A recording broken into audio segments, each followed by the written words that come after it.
Nagkakagulo na naman yung mga ibon ngayon dito sa Manila Bay, Dolomites Sun, at ngayon ay December 18, 2023. Alas 4 pa lang po ng hapon ha, pero eto yung ating ngayon, yung ating mga nakikita.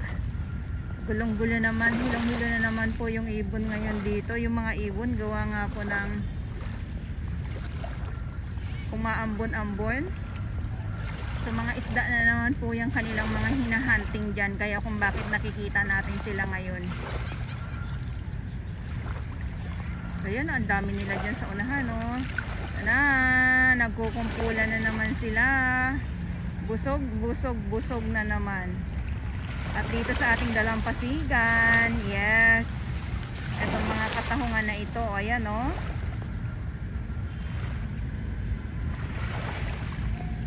Akala nyo kung ano yung nangingitim?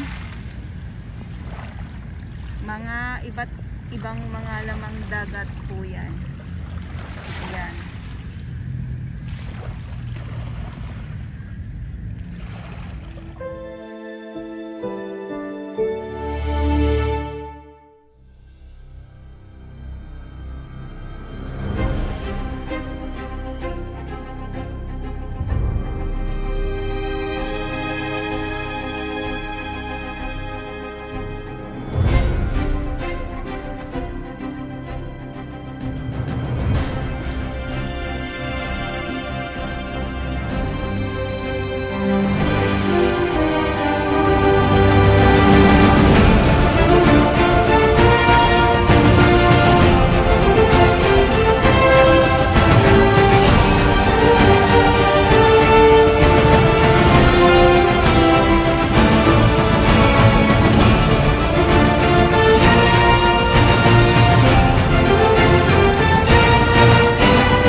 Ayan, so tuloy lang po ang update natin. At sabi ko nga ay medyo umaambon-ambon. Talaga naman, eto na naman yung ating makikita ngayon dito sa Manila Bay, Dolomites Sun po. Yan. Wala tayong makitang tumpok na basura sa mga nasasaktan. Ipagpaumanin nyo po. Ipagpaumanihin nyo ha sa mga nasasaktan. Sa ngayon, eto muna ang inyong nakikita.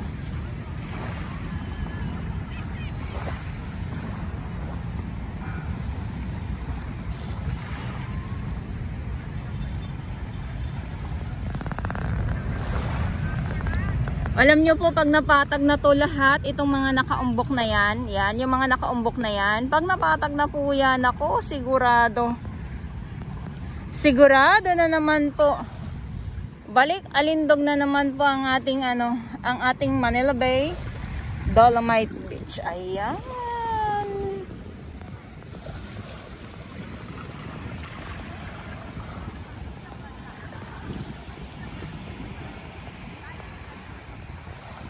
So nandito tayo sa phase 1 ng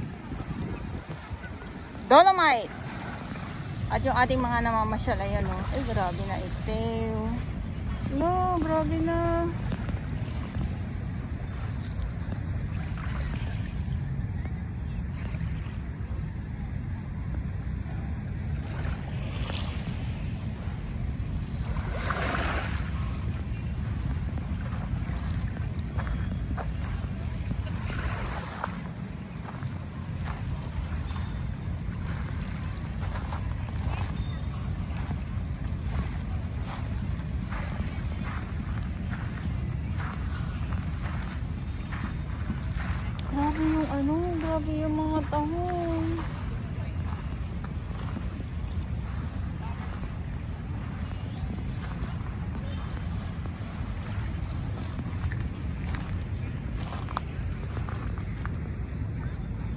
linaw, no?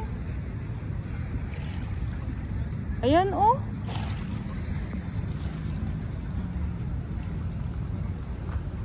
Grabe kalinaw ba?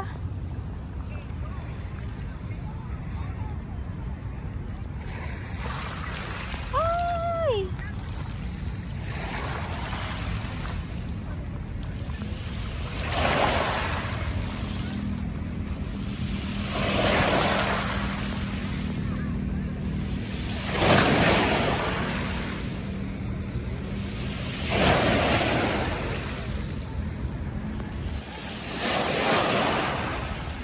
Tingnan nyo, pagmasdan nyo yan dito sa may kabila.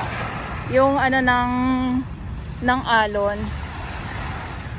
Ay, biglang huminto. Yung ano niya, yan, yung waves niya ba? Ayan. Oh.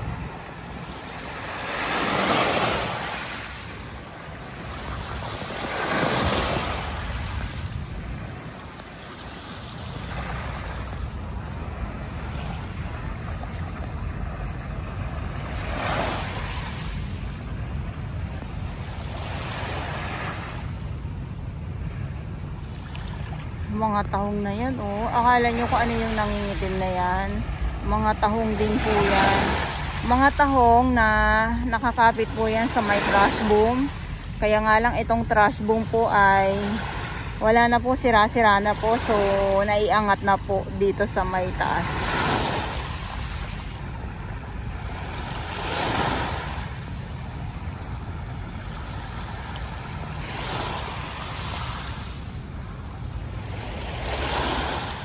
So ito yung resulta nung panibagong pagpapatag ng Dolomite Sand sa ating mga viewers. Nakikita nyo po yan, oh. Yung korte niya po. Ito. Kaya yung alon parang ano ba siya, yung slope ba ang tawag diyan? May ibang ano pa po yata diyan, baka mali po ako. Paki-correct nyo na lang po ako.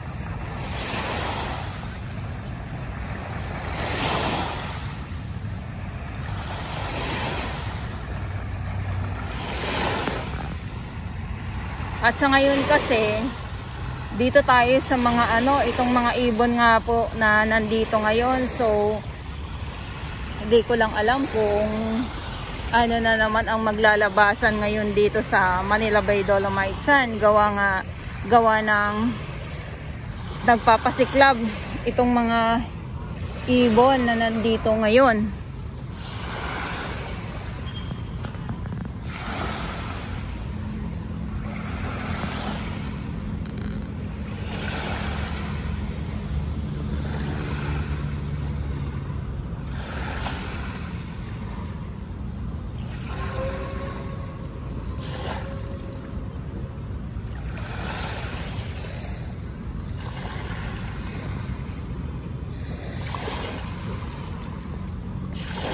Dahil ayan, tambak sila. I-zoom ko lang para makita nyo po. Medyo malayo-layo po kasi itong mga ibon na to.